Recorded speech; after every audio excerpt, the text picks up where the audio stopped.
Mes très chers frères et sœurs en islam. Assalamu alaikum wa rahmatou. Lahi wa barakatuh. Que la paix soit sur vous, et la miséricorde de Dieu et ses bénédictions. J'espère que vous allez bien en ces périodes difficiles, et je tiens à remercier les anciens ainsi que nouveaux qui se sont abonnés à moi, à notre chaîne YouTube dénommée Inch'Allah. Ça fait tellement plaisir de vous avoir parmi nous et de vous compter parmi ma famille. Soyons les bienvenus. Je publie chaque jour de nouvelles vidéos en islam et c'est vous qui choisissez le thème. Car oui, c'est votre chaîne YouTube, donc n'hésitez pas à me dire dans les commentaires quel thème voulez-vous que je vous développe dans l'art islamique et là, je vous la publierai avec grand plaisir dans les heures qui suivent. Aujourd'hui nous parlerons de la fin des temps.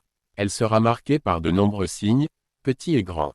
Parmi les grands signes, on compte l'apparition du Mahdi, du Dajjal, du Massih, et de Gog et Magog. Mais qui sont-ils et quel rôle jouent-ils? Comment apparaîtront-ils et disparaîtront-ils? C'est ce que nous explorerons dans cet épisode sur la fin des temps, avec des preuves. À l'approche de l'heure, un homme portant le même nom que le messager d'Allah émergera. Son père portera également le même nom que le père du prophète Abdallah. Allah lui accordera la suprématie, et il régnera pendant 7 années, instaurant justice et équité dans ce monde. Il est décrit comme ayant le front dégarni et le nez légèrement courbé. Bien qu'il apparaisse à l'est, il vivra sans savoir qu'Allah l'a désigné. En une nuit, Allah le perfectionnera. Selon Ibn Kathir, il se repentira, Allah acceptera son repentir, et il sera guidé. Malheureusement, le mal émergera ensuite sous la forme d'un homme jeune, brun, aux pieds varus, cheveux crépus, front dégarni, cou large, avec un œil endommagé. Il apparaîtra près de la région d'Iran, particulièrement de Khourasan, faisant des miracles pour tromper les gens.